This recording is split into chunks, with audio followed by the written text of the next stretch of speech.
Welcome to Pegwarmers. I'm Kevin. And I'm HCC788. And we're here to talk about toys. It's so good to have you on, Hoodie. It's been a while. It's so great to be on. As you can see, I'm copying your beard and glasses. I feel like Excellent. I've gone the extra mile to fit in. Yes, with the show, uniform. So you have to have a beard to be on the show. That's right. I think I'm ready. So the biggest news in G.I. Joe right now, I think, is Super7 announcing the new O-ring line for them. And I couldn't think of anybody better to have on to talk about it than you.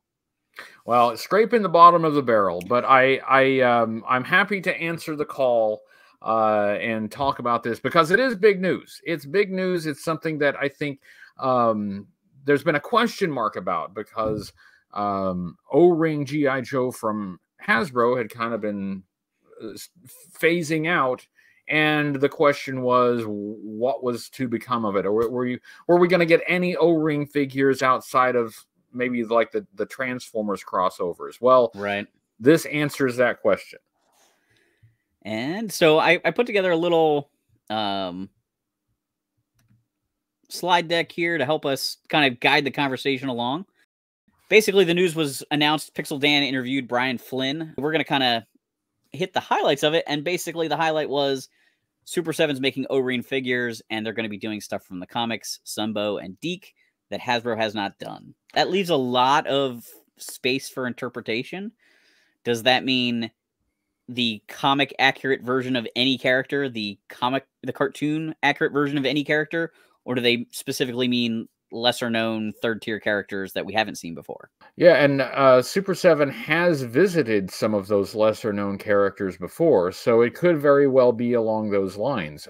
So for some of these characters that we always wish had action figures, maybe this means at some point they will. Yeah, so Super7 has been doing a 5 POA line that has ranged from characters predominantly considered the core characters in cartoon style, and then they've also done a lot of lesser known characters from the cartoon and the comics in that 5 POA style. So when they first announced the reaction versions, I didn't jump in, full force because it's not really the style I wanted. But a few of the characters like Quinn here, oops, if I could get him without a glare, Quinn is a character we've had kind of minimal Hasbro release. We got one O-ring figure of him in the Arctic outfit that was kind of a kit bash. And then we also got a modern version of him in his khakis. They also did the Baroness in her version 1 costume. So this was issue 1 costume. So again, kind of unique things like that. And then they mostly did, cartoon accurate versions of the characters. And they did quite a few. They did some other oddball things in there too, like international versions. They did that blue Snake Eyes figure that was a Fun School tribute. So I tried to brainstorm some of the characters that I think either would be good for sales or things that I would like to see. And I figured we could kind of go through that list. You could add in any thoughts you had. And, maybe Super7 will use this as a roadmap. Absolutely. Super7, if you're listening, which of course they are, we're going to give you the definitive list of what must be done. This is what the people demand. You guys can figure out what order you want to release them in, but these are the things we're thinking. All right, so I feel like the total safe bets from the Sunbow line, you got to just go through those core characters. Yeah. And these are characters that Super7 has done, a lot of them in Ultimate style and in their reaction style already. So they could probably save some money if the heads can be, like the digital sculpts can be converted over and the weapons can be converted over. Now they just have to tool up that O-ring body. But Cartoon Duke, Cartoon Scarlet, Cobra Commander, I assume Hasbro's still going to tell them they can't do the hooded Cobra Commander, even though I think seems like, yeah, fans would love to have that figure. I threw Dusty on here because I always felt like his cartoon look was just enough different from his vintage action figure to be worth talking about. And then Flint, Lady J, Shipwreck, Destro, those guys are probably your core cartoon characters in a lot of ways. Yeah, and they've kind of been working this this look that comes from the classic animated series and in their 5-point of articulation in their Ultimates series, and I think that's really smart. I don't think you should underestimate how many people came to GI Joe through that animated series. So these, I mean, they're the designs are simpler, more primary colors, maybe less detail, but for a lot of GI Joe fans, these figures look like the characters that they remember. So I think it's a really smart way to go about it. And it seems to have been successful for them so far. Yeah, they've certainly done several waves of the reaction line, and Ultimates, I think, is pre-ordered up to wave 4 now at this point. So then some more, I guess, less safe but more interesting characters. Raven, they did in their 5 POA scale, or 5 POA style, but I think she would be great as an O-ring. The Viper might be one of the most memorable characters from the Sunbow series. I mean, just everybody remembers that episode. It was such a ridiculous... I mean, it's a classic joke, and they just used it as an episode. But I've seen lots of customs and fan art of him over the years, so I feel like he would be a fairly popular one. I think you have Mara on that list, and that is just, to me, that is a no-brainer. I mean, that's got to be pretty high on the list. And since you mentioned Raven, the plastic on the reaction figures tends to be a softer plastic than what we usually see on the O-ring figures. So I don't think you can necessarily just like take those heads like one for one and put them on an O-ring figure. You mentioned if they just adapted the digital renders, but if they were to just tool the O-ring figures so that they fit the same head as the reaction figures, so that swivel head, you know, that would be a way where you could like literally get, you know, a Raven figure with the same head but with the O-ring articulation. So the 5-point of articulation, it's been a little bit of a point of contention among some collectors, because some collectors, they're just really turned off by that limited articulation. Obviously, it's still been quite successful for them. They're continuing to produce them, and to produce them in larger numbers. They're expanding the roster. But for those fans who are turned off by the 5-point of articulation reaction figures, but who would love to see someone like Mara or someone like Raven in O-ring, well, this is a possibility, at least. So this could be something that really kind of turns some fans back on to Super 7. One of the things I always thought was so great about Mara as a kid was that she showed up in multiple episodes. There were very few of those characters created for the cartoon that got callbacks. But Mara did, and she had a great relationship with Shipwreck, who was such a iconic character in that cartoon universe. So I always thought that was a really cool thing. So that was one of the reasons she needed to be on this list. I also included Cartoon Ace because Hasbro thinks he's popular enough clearly that they made a cartoon-inspired Ace with the HasLab Sky Striker, but it still was that classic mold with the goldfish bowl helmet. So I would love to see them kind of meet halfway and actually get a cartoon-looking one. Yeah, that would be great. I mean, that is... I remember as a kid, that's kind of how I thought Ace should look, you know, as a fighter jet pilot. So, I mean, that's one that I might be interested in. I did get the HasLab Sky Striker. I would love to put that style of Ace in the pilot seat. So the Once Upon a Joe's characters I put on here, I don't actually think they need to be O-ring figures, but Super 7 has done so many wacky things from the Joe cartoon as convention sets and different things like that, like Cobra Commander with the wig and the old lady kerchief on his neck and things like that. I want little PVC figures or something of these guys, Frog Face and Ship Shape and whatever the rest of their goofy names were. They're just hilarious. So I stuck them on here, and I have a feeling Hasbro is going to nix my idea of the gray hairs and growing pains Lady J. Well, maybe, you know, but honestly, guys, we're all adults now. Just think about it. Yeah. But the Once Upon a Joe kind of cartoon characters, you could have them released with the standard O-ring figures as kind of a pack-in. It's That'd be cool. the perfect combination, the perfect little value added. Yeah, that'd be awesome. All right, so then also, Mr. Flynn, because I know you're watching, I would really like a cartoon accurate Beachhead. I feel like he's missing from the line.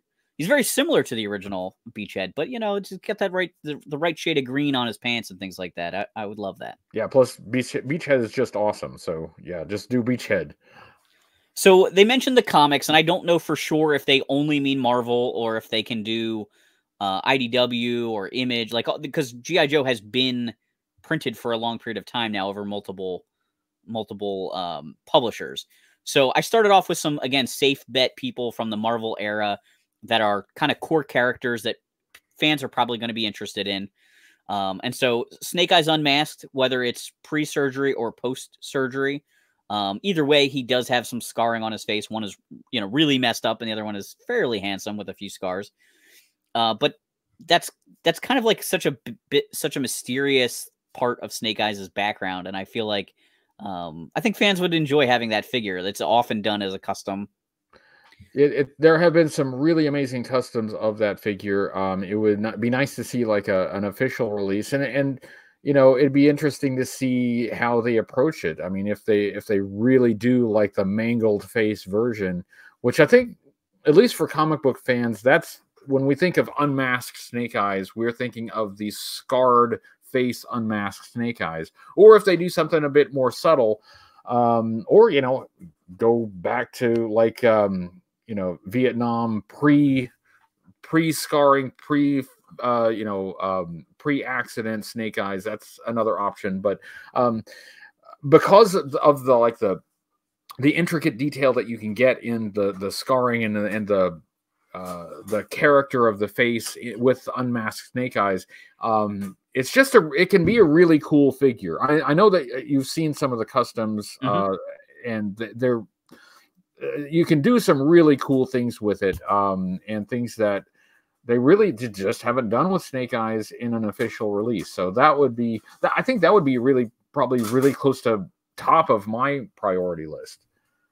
I mentioned the Baroness in her first appearance. She looked like this in the comic and in the cartoon in her first appearances, and she was included in Super 7's Ultimate line and the 5 POA line, so I wouldn't be shocked if they released her also in this mode.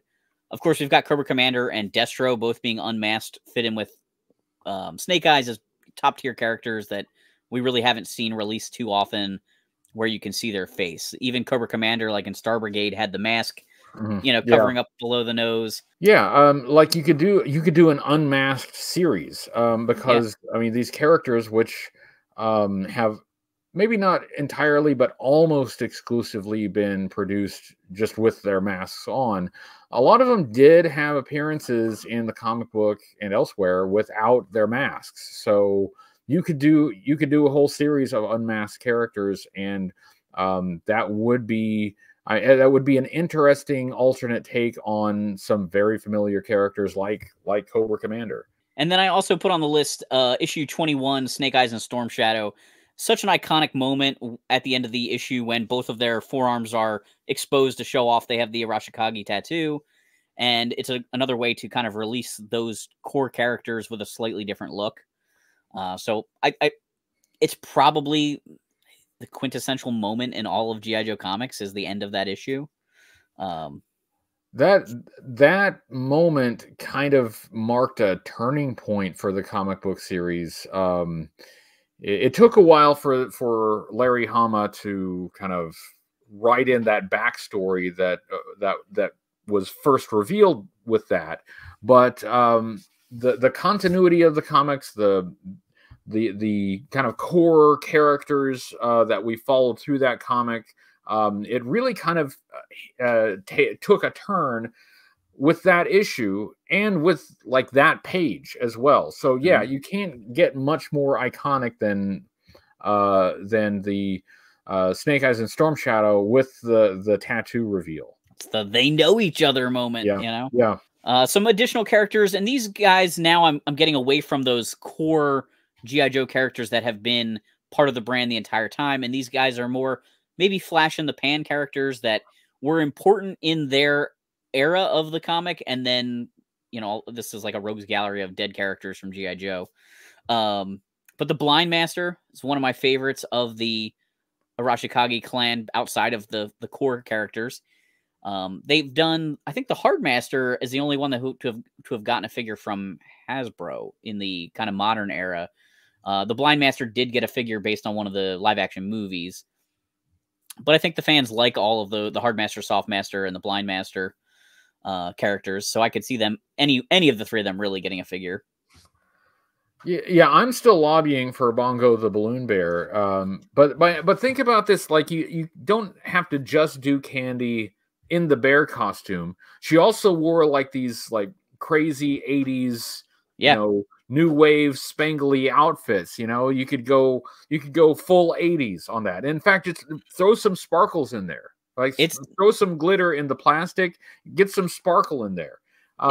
Just think of the possibilities. And, you know, I'm dark horse candidate, Dr. Adele Burkhart, who was a character that appeared in multiple issues of the comic book. She was introduced in the very first issue. She was introduced before the Joes were introduced, and is mighty spry for an older lady. So I would love to see her. Yeah, that's another great choice. And I think it's so funny to think about it because, like, Candy is Ripcord's girlfriend. And in the grand scheme of G.I. Joe, you think Ripcord, who cares about Ripcord? But he was such an important character for a little period of time. Zartan disguised himself as Ripcord and injured Ripcord to get into the Joe bait. Like, there is so much story there that is lost over 155 or 300 issues of a comic. But if you were reading it as they came out, like, what a huge storyline that was. Another milestone in the comic book that Ripcord was part of. Yeah, that the story kind of took a turn because that's when the assassin of the Hardmaster was revealed, and Ripcord was right in the middle of it. And why was he right in the middle of it? Because of Candy, who was his girlfriend, but they weren't like. I think he was more serious than she was. That's may have been a little bit uneven in their interest, but the point is, you're right. For that, for those key moments, they were very important, and what they did in the comic book series affected the whole series, like from then on. So yeah, they may be considered, you know, kind of throwaway characters. They were kind of thrown away, in fact. But it's hard to overstate how important they were in the moment. Yeah, it's very important. So Dr. Venom also falls into that group. A villain created for the early issues, and you know, he had a helper with Scarface who has gotten a little bit of figure representation over the years. But Dr. Venom only in the modern era as a collector's club figure. But he's, again, one of these characters. A lot of the ways that you can judge how popular a character is like if you see fan art and you see customs of them. And Dr. Venom was always a popular character to see converted as an O-ring custom. So, as a kid reading the comic book, I was a huge fan of the comic book, but it didn't quite compute to me why we didn't have action figures of some of those comic book only characters. And Quinn and Dr. Venom, like, they were some of the most important characters for this brief story arc in, like, the teens of the Marvel series. So yeah, Dr. Venom, Quinn, Candy. For those of us who followed the series since back then, you know, that would be very nostalgic to see those characters represented as we kind of expected them to. I don't know. I assumed that we saw the character in the comic book. Eventually, I'll see him on the pegs, right? Well, now the Baroness was one of the few that made that transition. Came out, it started in the comic, and then they made a toy. Yeah, and with Cool Breeze and Mangler, you can issue those with quick snap O-rings so they can die. Yeah, those are a little bit lesser important to me. but I did throw them on here because they are names I hear a lot. They both were, important in their issue, but again, more of a one-issue character than some of the other ones that had an arc. Super7 has done a really good job, I think, of like digging deeper into the lore and pulling out some characters like this. So I don't think it's necessarily out of the question. And I joke a bit about them dying, but they did die. But like with Mangler, you could have like a pretty good like standard like military uniform kind of body that you could adapt in a lot of different ways. Customizers that would be fantastic. Cool Breeze actually has a fairly interesting look. That's a fairly interesting design character who really only existed for what, a couple issues, so he could die. Right. I wouldn't be opposed to it, and maybe it would give a little bit of life, no pun intended, to these characters that really didn't have much of a chance. And then I added a few more. The list of characters from the comic with 300 issues is so big. I had to include White Clown on here only because this was sort of the point in time that I got into the comic, and I worked backwards finding back issues after that point.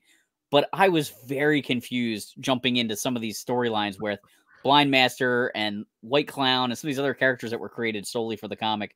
But I feel like he's strange enough and important enough that he would be a cool guy to have as a figure. I'd love to get this whole play set with the wheel for Scarlet to spin around on and the ball for the Blind Master to balance on while he's juggling chainsaws.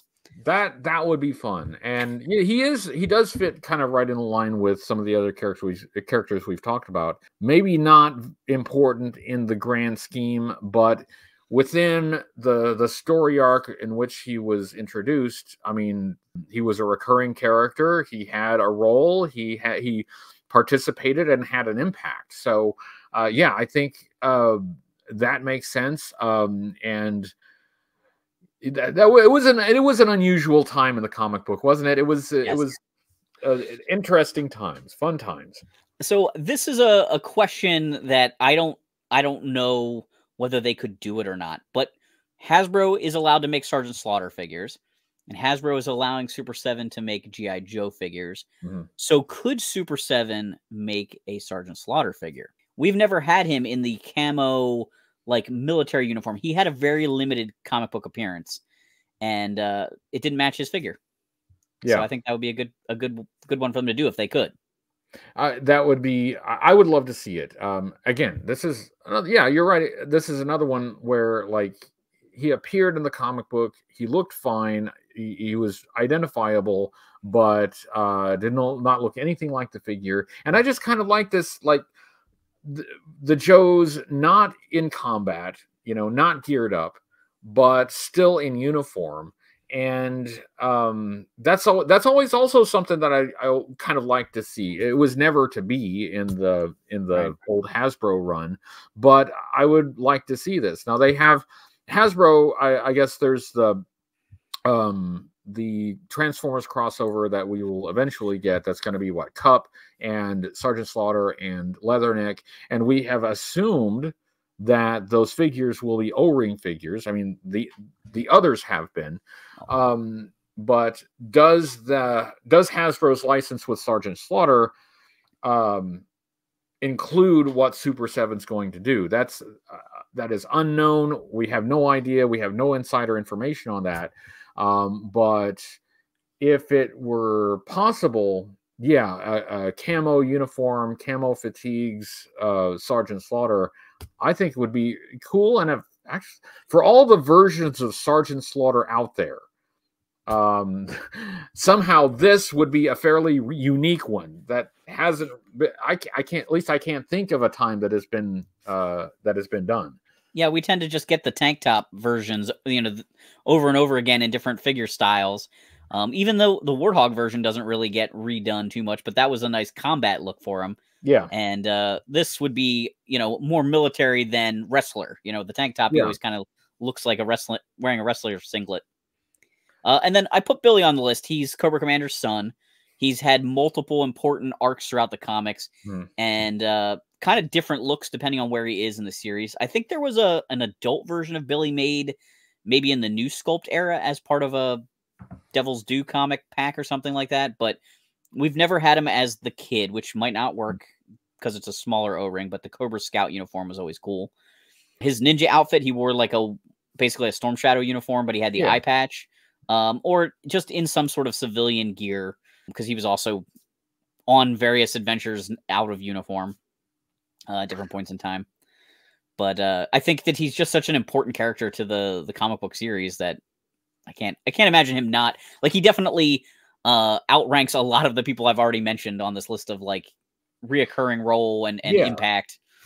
So yeah, I mean, his impact was prolonged. I mean, he was in the series for a long time. A divisive character. A lot of fans really dislike Billy. I always liked the character. I know that a lot of fans kind of see him as the kid insert character, but I never really saw him that way.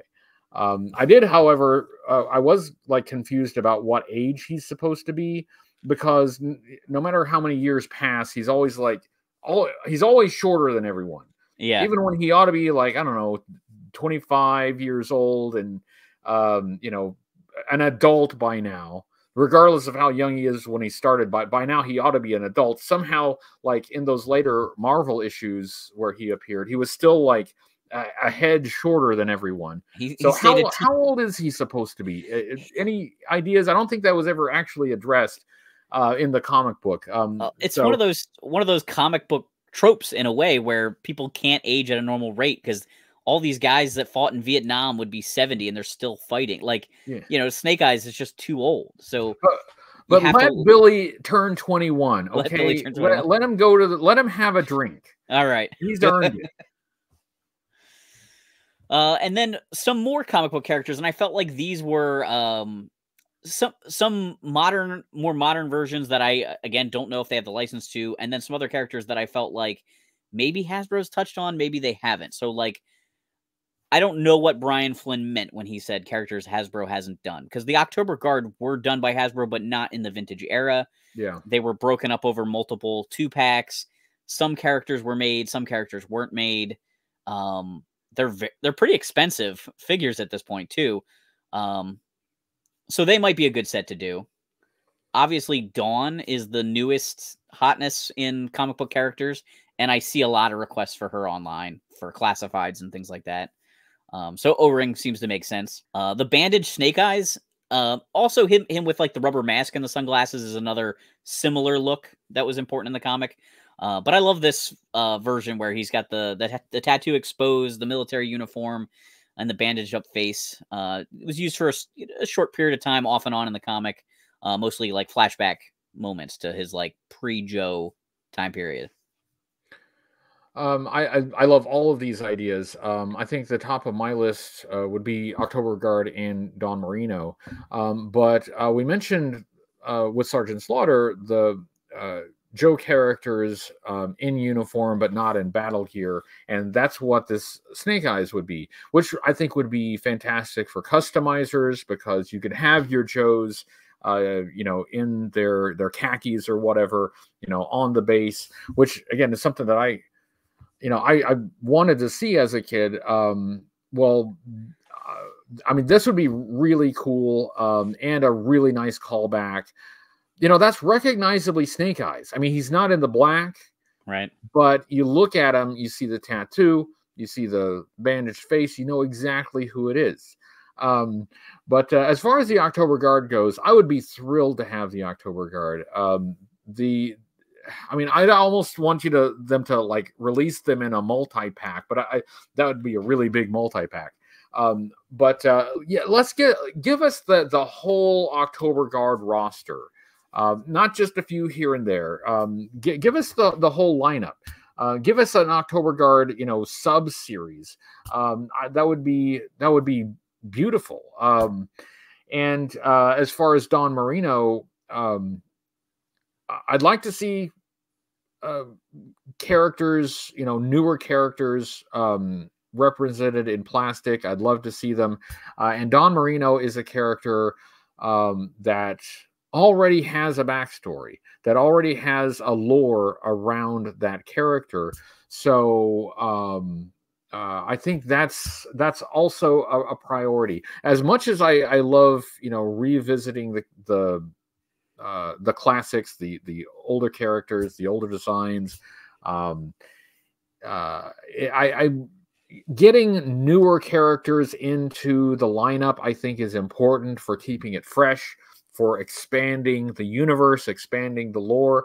And Don Marino is one. It's like the work has already been done in the comic book to build up the importance of that character. So let's have an action figure. And then I also threw Xania on here. Again, I don't know whether they can do characters from that Devil's Due era, but she was kind of a fun new character and a younger character, kind of like Billy, where she's Zartan's daughter. She was, you know, somewhere in her teenage years. She did get one modern era figure that I don't think was that great, but I think she's another one where people, you know, people kind of always tend to be interested in Heart Wrencher and Zorana, and so it just kind of gives you another figure like that to release. Yeah, it's hard to know exactly what all is included in the license, and we will not know that. They're not going to show that to us. But I would think at the very least, you know, whatever version of Snake Eyes they want to do, they ought to be able to do. I would think so. And the October Guard, even though that was made for the comic book, Hasbro has, you know, they own the October Guard. They own the Marvel stuff, I think. So I think those are probably more likely. But hopefully they can branch out a bit. And again, Super7 has been really good about branching out into some of these maybe lesser known characters, but still important characters. All right. So then I moved on to the movie. I know this is one of your favorite parts of G.I. Joe history. But I always enjoyed the animated film as a kid. I was into the comics and the cartoon as they came out, and then the cartoon went away, which was my primary, like, easy access to stories. Every day there was a new episode. But I had the movie taped on VHS and would rewatch it a lot, and that was kind of like my G.I. Joe fix in between issues of the comics. So I have a huge place in my heart for G.I. Joe the movie, even if it is goofy and wacky and not necessarily true to G.I. Joe in every sense of the way. So some of the maybe lesser known things or less popular things I threw on here, Cobra Lost Citizen or the Nobleman version of Cobra Commander. I did put Big Lob on here because I have a question, again, like doing things Hasbro didn't do. He was made as an O-ring figure by the Collectors Club. Right. And Hasbro technically manufactured that, but I don't know if it counts. But I think Big Lob would be popular as one of these figures. Unmasked Jinx. Again, we talked about unmasked characters. And Super7 has shown they're willing to do characters in, like, mission-specific gear. And I always thought as a kid that the Joes looked cool in the winter coats and the Cobras looked cool in winter coats. We've seen a little bit of that. That Dr. Mindbender has been done as a modern era figure. But Quick Kick in the coat or Snake Eyes or Zorana there, like, they look great. I think they would be fun ways to get main characters out there again. Yeah, I mean, I've always liked the mission-specific uniforms, even when they were like in 83 and 84, when they were just did like Grunt in a tan uniform and Clutch in a tan uniform. Well, they're the same figures, but now they're ready for a desert mission. Well, having like these Arctic or winter mission, these cold weather gear characters. First of all, it's awesome to have mission-specific gear. Second of all, if you're going to have mission-specific gear related to cold weather, yeah, do them like the animation. Do them like the movie. The designs are done. We're already familiar with them. So you get a double whammy. You get mission-specific gear, and you get a recognizable appearance of these characters in the movie. Because, I mean, by now, like, whether you like the movie or not, we've all seen it a lot of times. You know, we are quite familiar with it. Big Lob, yes, they did make a figure of Big Lob, but if they actually produced a retail Big Lob, I think that would be the first time he would have been available at retail, like broadly available. So that would be kind of a big deal. We mentioned earlier that if you saw somebody in the comic, you thought they'd make a toy, And he's kind of that big mystery, like, why was he in so many scenes to not get a toy? Yeah, and it's not like, he died by the end of the movie. No, he was in like the whole thing, and as far as I know, they didn't have any intention of making a figure. I at least not that I'm aware. It's just one of So those weird mysteries of that movie. yeah, that's it's very much an oversight. Chuckles got no lines, and then the guy who didn't get a figure never shut up. Yeah, and Pythona was another one of Okay, those so who recently did get, I debated on putting Big Lob on the next slide. These are kind of my top guys, and I thought Big Lob maybe should have been on this list, but I couldn't decide. I was once a man, Cobra Commander. We see customs of this all the time. Yes. Pythona, I wanted so bad as a kid. She was so amazing in the movie. We do have a modern era, but again, it's like Collector's Club, limited edition kind of thing. And then Nemesis Enforcer never got a O-ring version that lived up to the movie. Love it or hate it, he was a badass character, and his figure with the little furry bat segment between the wings and the really short little elbow stubs just was not as cool as he looked in the movie. He needed to be at least as big as Sergeant Slaughter. I mean, he was supposed to be large and imposing, and they didn't stray outside of the standard buck for that. And that's a figure that really should have. That 1987 Cobra Law 3-pack should have been Globulus, Nemesis Enforcer, and Pythona. The Royal Guard could have been do it as a single carded figure, but those were the main characters of of Cobra Law. And the fact that we did we not get a Pythona, but we didn't get a Pythona until decades later. I mean, that is that is a character with fans that want the action figure. So if they're gonna hit on the movie figures, that's gotta be really high on the list. And you mentioned the customs of the Cobra Commander, the transformed mutant snake Cobra Commander. Matt LaCroix has a beautiful custom of that figure. Whatever they release at retail probably won't be that nice, right? But I'm interested in seeing them take a crack at it. That would be fascinating. All right, so then the Deke animation, which is maybe less important to me from nostalgia, but like I'm excited that they are going to do this because it gets ignored. Right, the quality of the Deke cartoon and sort of the era it came out in, it just is less nostalgic as a whole by the fan base. But so many episodes and a lot of wacky stuff happened, and a lot of characters we didn't see in any other form of media, really. I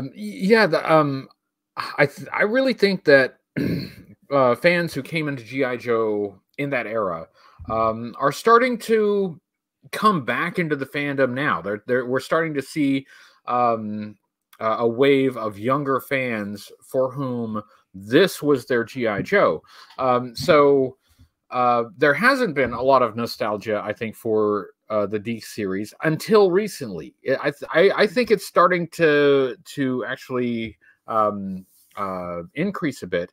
Mm-hmm. And there is a wealth of characters created for that series, and as you see here, like some unique color schemes for existing characters.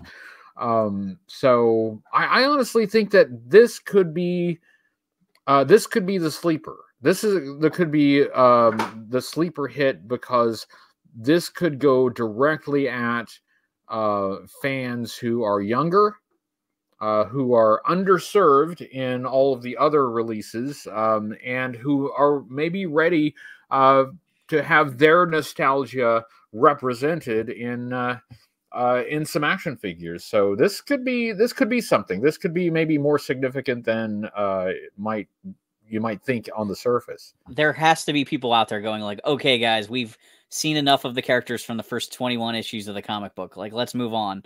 And I know I had lots of characters from that first 2 years of the comic, but like, yeah, exactly what you're saying. There's a lot of characters here that people like and that haven't seen a lot of love. Classifieds is giving us an amazing Metalhead figure.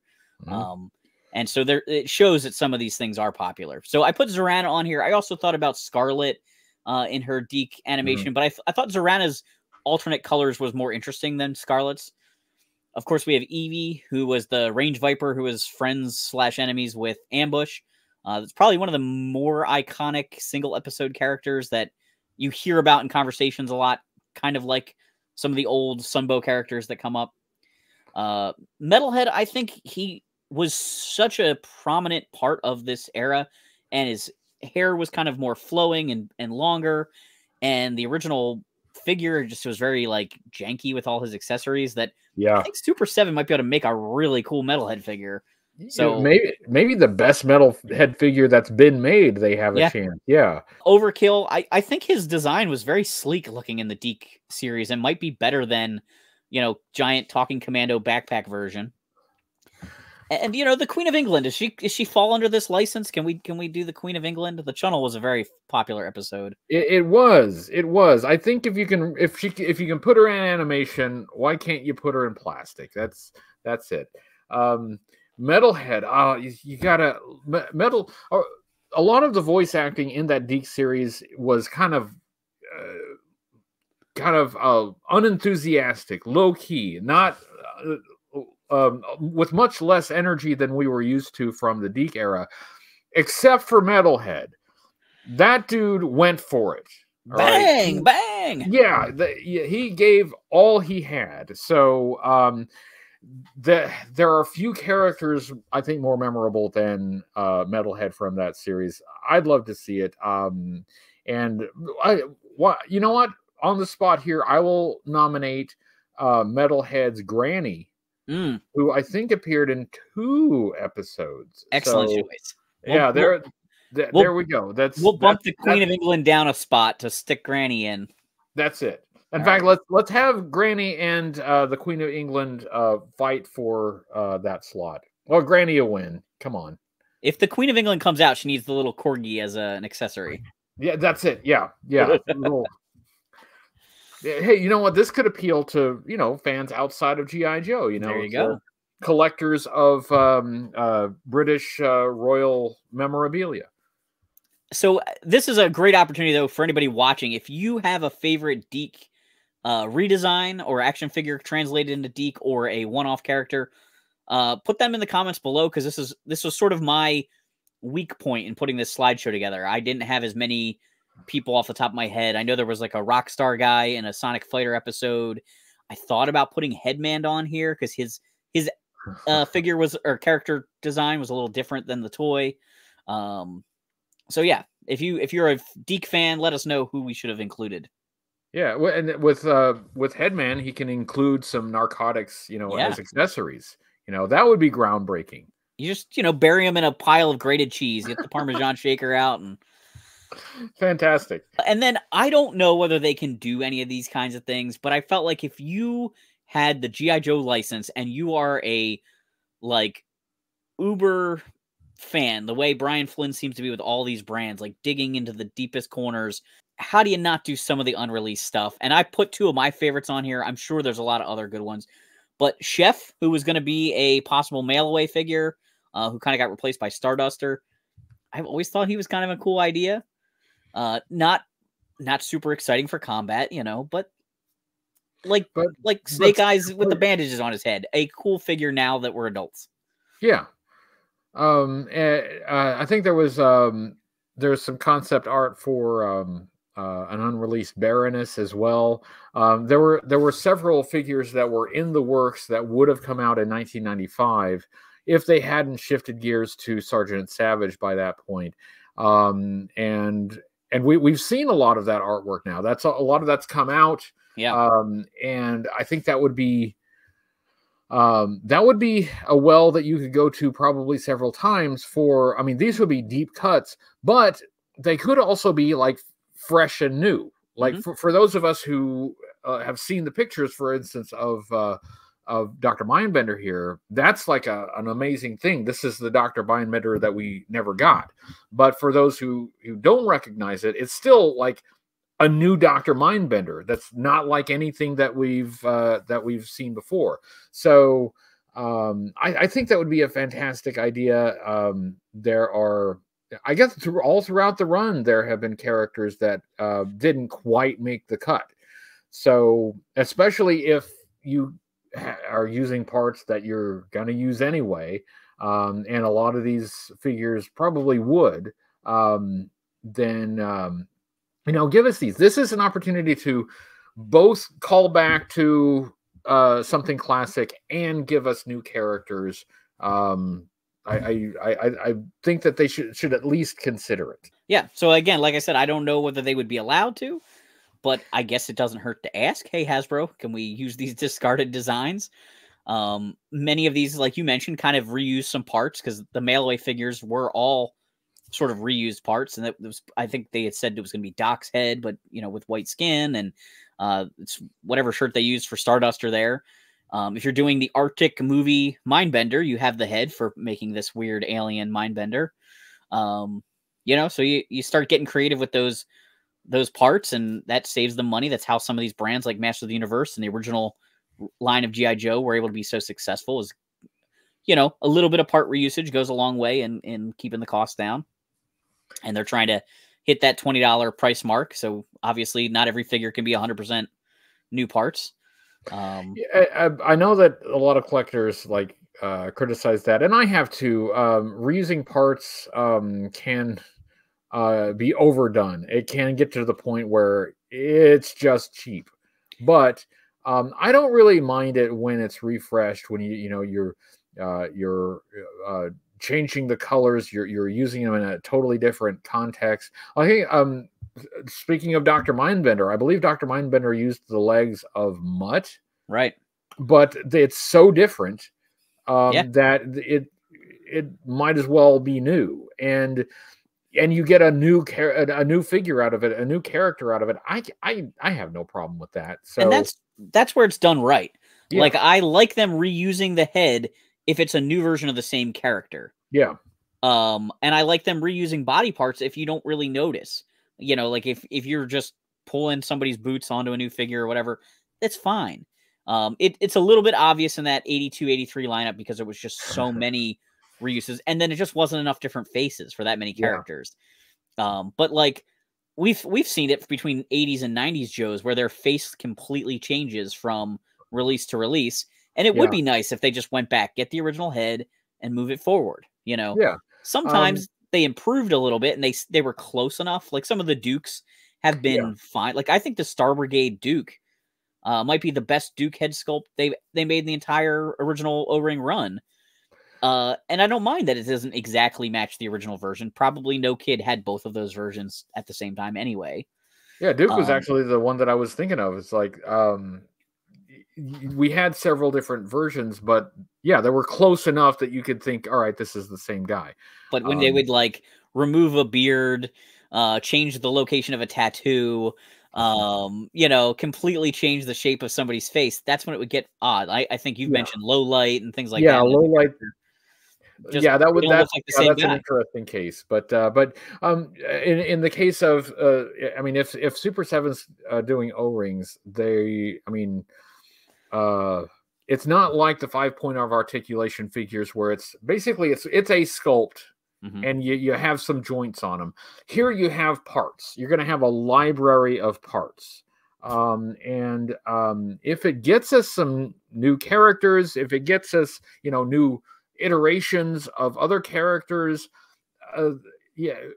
digging into that library of parts, I don't think is a bad idea at all. I mean, Hasbro got really good at it during the modern 25th anniversary era. With the web gear, they could use the same torsos on dozens of guys, and it just never felt that way because the web gear made them look unique. Yeah. If you do it smart, if you're smart about it, it expands the line, and it can actually make the line feel higher quality because you have more characters, you have a broader range of characters, rather than feel cheap, which is, I mean, you're saving a few pennies here and there, but you're doing something interesting with it. So I hope they take advantage of that. I hope they use parts wisely such that we can get some of these characters that are maybe a little farther down the list of what people are familiar with or know, but can give us something other than, just playing the hits. Of course, they're going to play the hits. Right. Yeah, but we can do more than that. And for those of us who remember and have some nostalgia for these secondary and tertiary characters, it's if they can give us that, I think that would draw in a lot of people who, at least with the reaction figures, are not quite on board with Super 7 yet. Yeah, I think I think they're going to do an amazing job, and I'm sure they have a roadmap planned out, because I know they wanted to do O-Ring when they started doing the reaction line. I think they just couldn't. At the time, Hasbro was like, we're still working with them, or we think we're going to do something here. And so they rolled out, a great list of characters, just not in the form factor we know as G.I. Joe. And some people were okay with that. I bought a few, but I couldn't go all in because they just don't fit in with the rest of my, G.I. Joe collection. So most of mine are still carded because I just kind of display them because the packaging is nice. Yeah. You think about how the reaction figures kind of got started. They did they're kind of like Star Wars style figures of movies and such that didn't otherwise get action figures in that era. So, that's kind of that's what they are. And I love that. I have a huge collection of those early reaction figures. The ones based on the Kenner style aliens. I have all of those. The Goonies, the Terminator figures. I love that concept, but when it's a brand that doesn't exist in that form factor, it feels off. They did He-Man ones, and I bought a couple. They did G.I. Joe, and I bought a couple because I love those brands, but it just feels off because it's not their form factor. And I think that's one reason why that gives people pause about getting the 5-point of articulation figures, is that when it comes to G.I. Joe, this is not a property from back then that didn't get an action figure release. This is an action figure line that had figures that were very different from this. I really don't mind the 5-point of articulation figures for what they are. They're actually pretty nice for what they are. They're good quality. They're nicely designed. They look nice. But yeah, a lot of fans kind of felt the same way about this. This just seems off. This isn't quite what I'm looking for. But here we go with something that is very familiar. So I'm really hoping that it does well. I think that it will. And given Super 7's track record of really digging into the lore and digging deeper into the lineup of characters, I think we could get stuff that's really, really interesting. Yeah, they're definitely not afraid to make unusual things. They definitely have their finger on the pulse of what have fans been dying to own for the past 20, 30, 40 years. So I think the lineup's going to be killer no matter what they do with it. Yeah, I think the only other thing is that, if they keep the price point within the range that people are willing to buy it, this is the O-Ring line that people have been saying that they wanted, and that Hasbro had dipped their toe in, but hadn't quite, gone full bore with it. But here we go. Hasbro seems to want to focus on classified. That apparently is, where they're making their bread. That's where they're making their money. And if it's working for them, keep doing it, because classified is a fantastic line. I mean, beautiful. Absolutely. If you told me when that first wave came out that this is what it was going to turn into, this big of a line, I never would have believed it. I was excited we were getting new G.I. Joe. I wasn't wild about 6-inch scale because 3 3/4 my cup of tea. But I started buying them, and they got better and better and better and better. And classified is an amazing line. And so if that's what Hasbro wants to focus on, I'm glad they're letting somebody play with the O-Ring format. Why hold people back? That was a concern that was raised, is that, okay, for for fans of O-ring figures, or even fans of like modern era figures, like 25th, 30th anniversary style figures, they were kind of underserved. The product that was made for them, it was tapering off, and then at some point was just non-existent. Well, this, I guess, is their plan to serve those populations of fans, while also focusing on what they seem to be hitting out of the park, which is the classified series. So I think it's smart, and the way they're doing it with Super 7 doing the O-ring figures, we will probably get some stuff that Hasbro never would have tried. So I'm excited to see what they do with it. Yep, I'm looking forward to it. Super 7, again, if you're watching, feel free to reach out. I would love to take a look at any product you want to show off, and I would love to consult on the line if you need anything. And Hooded Cobra Commander right here, I couldn't give a better reference for another person to talk to about this. Yes, use all of my ideas. Absolutely. All right, well, Hoodie, thanks for coming on the show. Anything you want to announce, anything coming up soon you want to plug, or just check out your live streams on Tuesdays and the new episodes on Sundays? Live streams every Tuesday evening on my channel on YouTube. Look for HTC 788. You will find me.